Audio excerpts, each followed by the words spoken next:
नवरात्र साल के अंदर 2 बार आती है।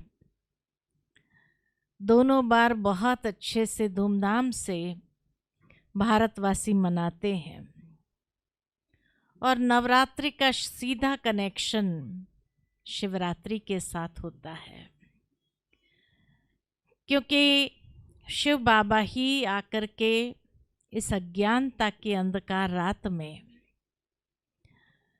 आत्मशक्ति को जागृत करते हैं और अनेक आत्माओं का कल्याण करने के लिए उन्हें साक्षात शिव शक्ति बनाते हैं। वास्तव में देखा जाए तो नवरात्रि हमें बहुत सुंदर एक संदेश देता है कि नारी का हर स्वरूप पूजनीय है। जहाँ आरंभ होता है प्रथम नवरात्रि शैलपुत्री से, कि घर में जब एक पुत्री का जन्म होता है तो कई लोग उसको या तो गर्भ में ही समाप्त करते हैं या सोचते हैं कि फिर से एक पुत्री आ गई, तो उसके प्रति जैसे मन के अंदर एक नेगेटिव भाव उत्पन्न हो जाता है। कई लोग उसको छोड़ भी देते हैं कि नहीं चाहिए पुत्री, समाप्त कर देते, खत्म कर देते हैं जन्मते ही। भावार्थ ये कि एक पुत्री का जन्म जब हुआ तो ये स्वरूप भी उसका पूजनीय है। नवरात्रि का प्रथम दिन एक पुत्री का है और इसीलिए पुत्री एक जगत जननी का स्वरूप है। ये कोई नफरत का पात्र नहीं है जिसको समाप्त किया जाए। पुत्री का जन्म तो साक्षात लक्ष्मी का स्वरूप होता है, इसीलिए उसको पूजनीय ही माना गया है। उसको हमेशा आदर पूर्वक सम्मान के साथ भाग्यशाली समझते हुए उसको बड़ा करना चाहिए। उसके बाद जैसे दूसरा दिन आता है तो ब्रह्मचारिणी, कि जैसे ही वो पुत्री बड़ी होती है, अपने टीन एज में आती है, तो ब्रह्मचारिणी कहलाती है।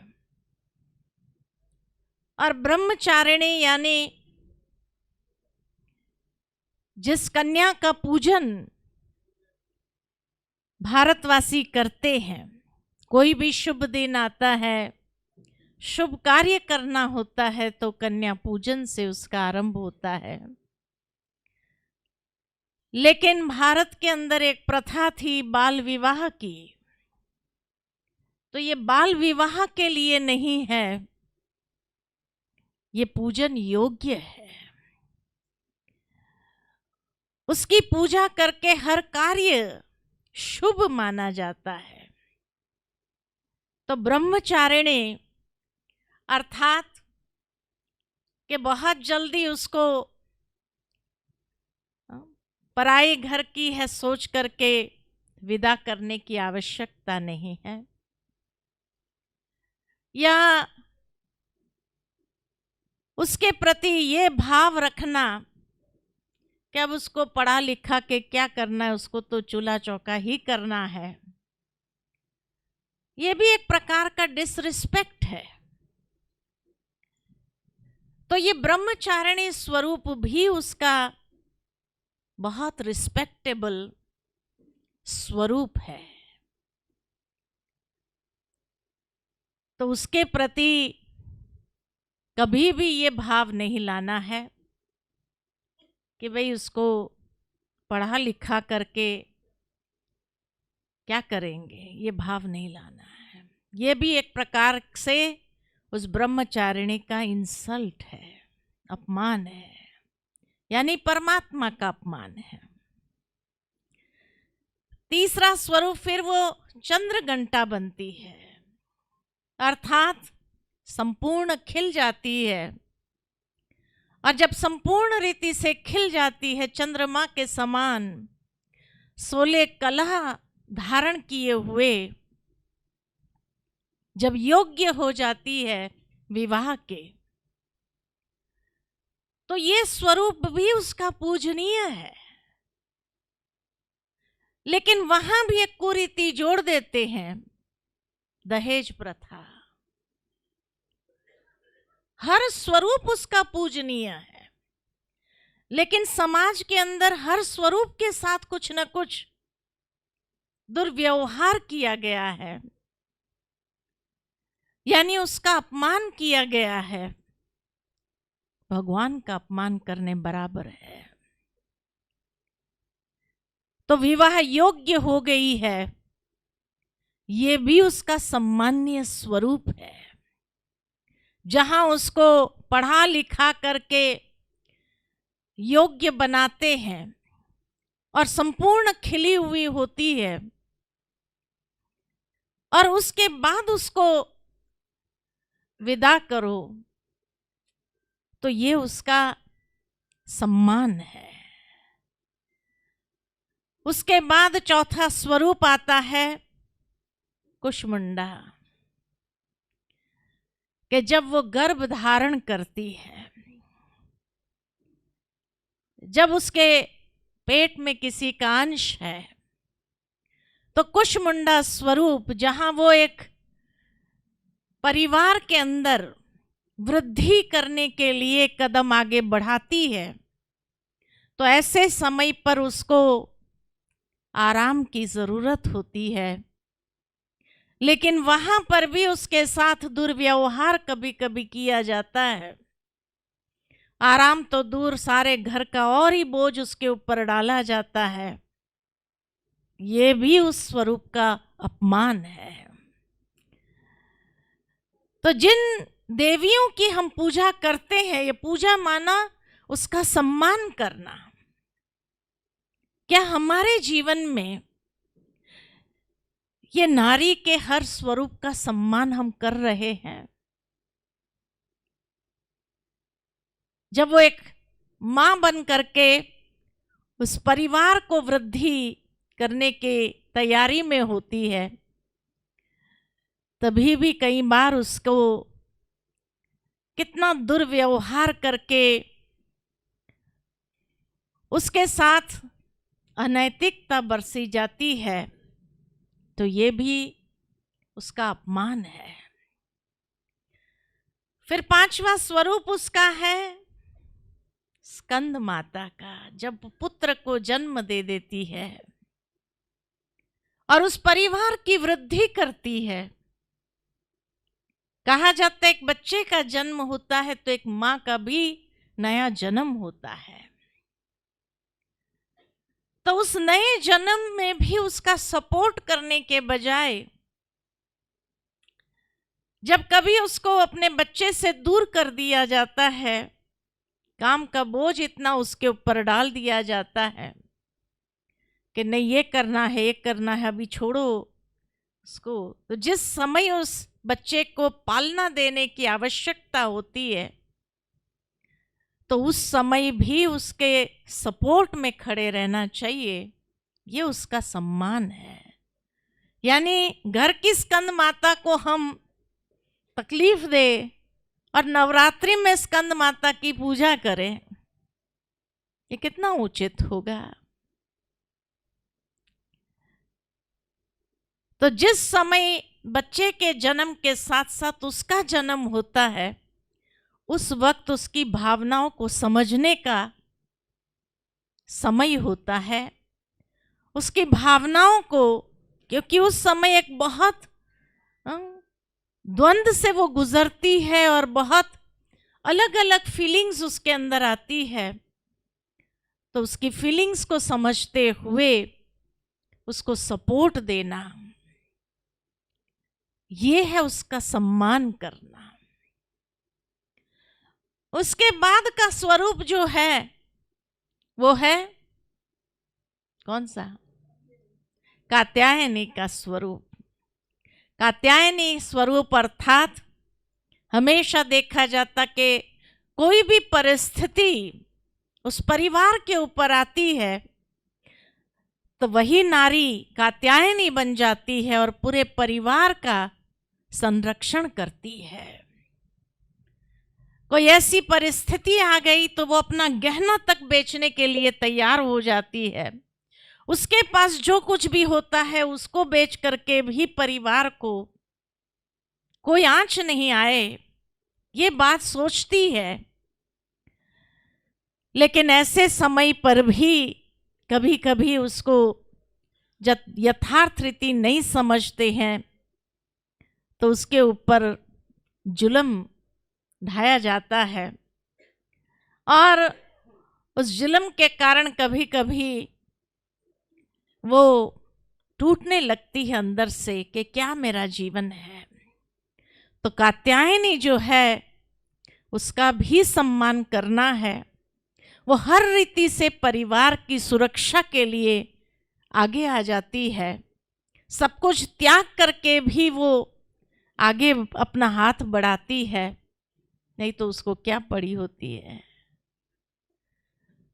उसके बाद का स्वरूप है कालरात्रि। कालरात्रि का स्वरूप कि अगर परिवार पर कोई बुरी बला का साया भी पड़ जाए तो वहां पर भी वो खड़ी हो जाती है शक्ति स्वरूप बन करके। हर परिस्थिति के साथ लड़ने के लिए तैयार हो जाती है, लेकिन परिवार पर आंच नहीं आना चाहिए। ऐसी शक्ति स्वरूपा हो जाती है कि जहां न उसके बच्चों के ऊपर कोई आंच आने देती है, न परिवार के ऊपर आंच आने देती है। उसके लिए चाहे व्रत रखती है, नियम रखती है, उपवास करती है, कहाँ कहाँ नंगे पैर चली जाती है, कितना कुछ कर लेती है, तो ये स्वरूप भी उसका पूजनीय है, सम्मान योग्य है। उसके बाद का स्वरूप है महागौरी, जहां परिवार पूर्ण रीति से वृद्धि को प्राप्त कर लेता है। बच्चों के बच्चों को भी संभालने के लिए वो तैयार हो जाती है। अपना सब कुछ त्याग करके बच्चों को कहेंगे भले आपको कहीं घूमने जाना है, करना है, तो खुद त्याग करके बच्चों को संभालती है, उसका ध्यान रखती है, हर रीति से उनकी पालना करने के लिए भी तैयार होती है। महागौरी का स्वरूप पुत्र पौत्रे नाती आदि सब का ध्यान रखने के लिए, जैसे हर एक को क्या चाहिए अपने अनुभव के आधार से, लेकिन कभी कभी उसको भी समझा नहीं जाता है तो क्या कहते हैं, आप चुप बैठो, आपको कुछ बोलने के अधिकार नहीं है, आप कुछ समझते नहीं हो। ये सम्मान नहीं है। नारी का हर स्वरूप सम्माननीय है, पूजनीय है। और उसके बाद आता है अंतिम स्वरूप सिद्धिदात्री का, कि जब सिद्ध हो जाती है और उसके आशीर्वाद से परिवार को जैसे संपूर्ण करने के लिए हर बार वरदान देती है, आशीर्वाद देती है, लेकिन ऐसे समय पर भी उसको वृद्धाश्रम में भेजा जाता है और कहते हैं आप अभी यहाँ हमारे पास जगह नहीं है, वृद्धाश्रम में जाकर के रहो। जिस समय उसके आशीर्वाद को प्राप्त करने से सिद्धि प्राप्त होती है, ऐसे समय पर उसको वृद्धाश्रम में भेजा जाता है। उनकी आंखों के आंसू का हिसाब क्या होगा ये समझ नहीं पाते हैं। ऐसे जब दुर्व्यवहार किया जाता है तब भी वो अपने बच्चों को आशीर्वाद ही देती है।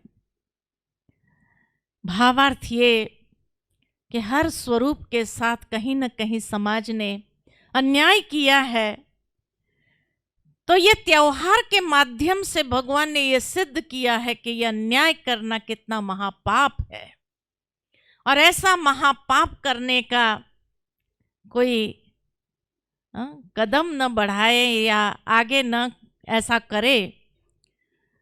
इतनी पूजा जब हम करते हैं नवरात्रि में, उनके 9 दिन तक लोग उपवास करते हैं,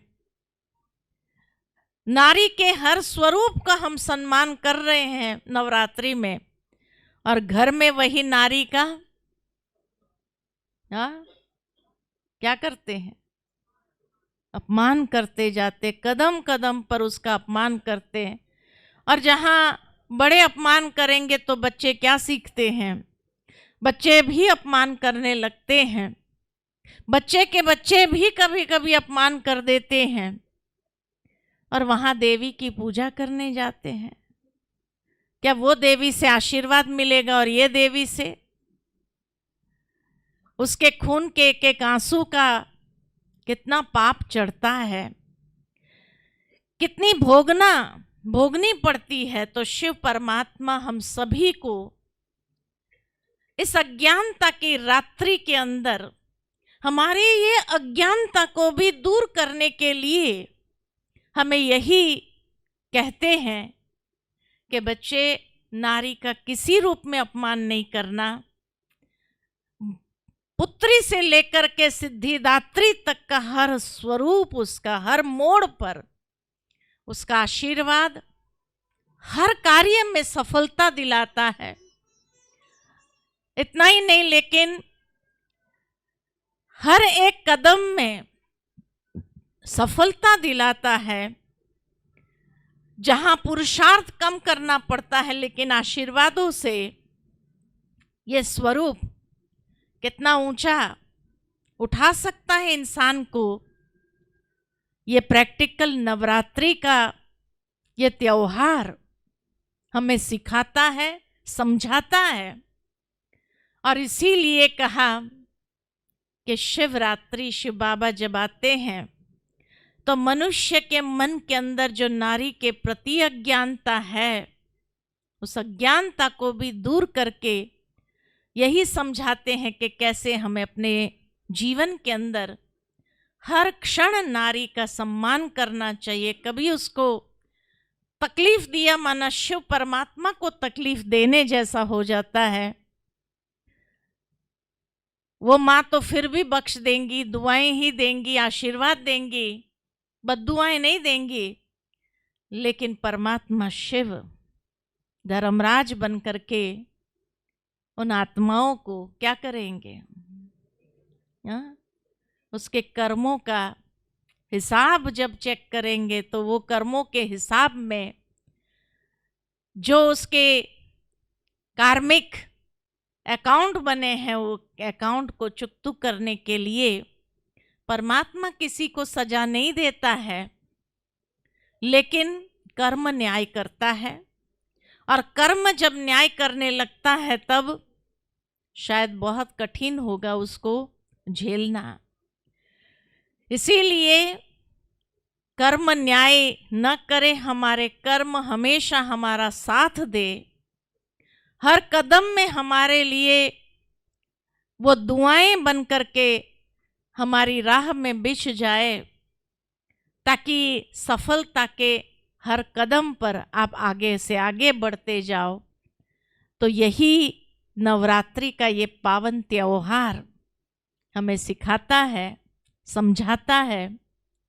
और उपवास करो तो किसका करो?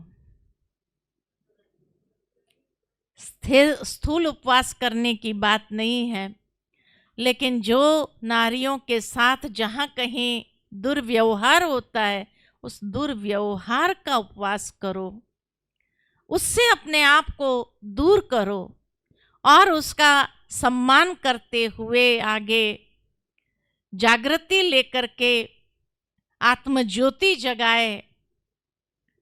और ये ज्योति जब जगाते हैं तो सही अर्थ में वो देवी को अर्पित होती है।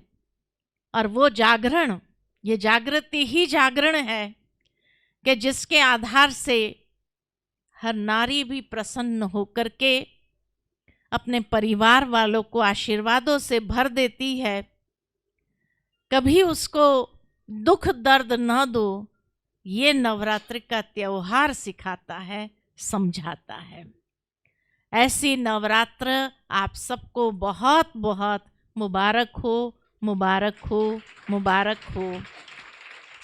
मैं समझती हूँ कि एक नए परिप्रेक्ष्य से आज आपने नवरात्रि का भाव समझा होगा और हमेशा उसको लेकर के आप चलो, ऐसी हमारी दिल की शुभ भावना है। भगवान ने जब आकर के नारियों को इतना सम्मान दिया, बहनों को इतना आगे किया, तो आपको क्या करना चाहिए? परमात्मा को फॉलो करना चाहिए या नहीं करना चाहिए? हाँ? परमात्मा को जरूर फॉलो करें। हाँ? कभी कभी ये भी देखा गया है कि एक नारी दूसरी नारी को कष्ट दे रही है, ये भी अयोग्य है।